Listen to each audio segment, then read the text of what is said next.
Mediclaim પર GST ઘટાડાનો લાભ મળવાની શક્યતાઓ નહીવત છે।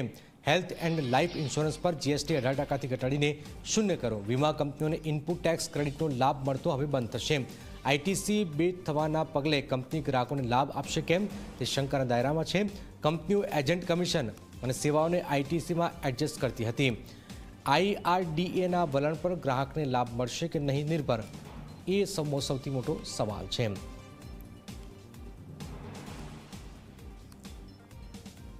અત્યાર સુધીમાં જે જીએસટી કલેક્ટ કરેલો હોય એની ઇનપુટ ટેક્સ ક્રેડિટ જે કહેવાતી હોય છે એ ઇન્સ્યોરન્સ કંપનીમાં જમા થયેલી હોય છે।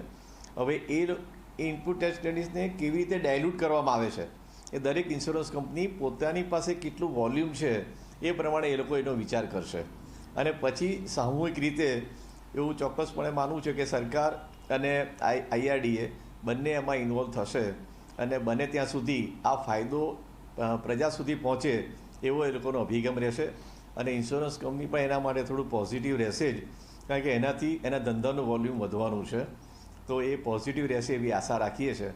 પણ ઇનપુટ ટેક્સ ક્રેડિટનો જે ઇસ્યુ છે એને ડાયલ્યુટ કેવી રીતે કરવામાં આવે છે, જે અત્યારે સામાન્ય જે ડિસ્કશનમાં આવે છે કે એનો લોડ પ્રીમિયમ ઉપર જ આવશે અને પ્રીમિયમ એનો ઘટાડો એટલો ઓછો થશે, એ શક્યતા એ પણ છે।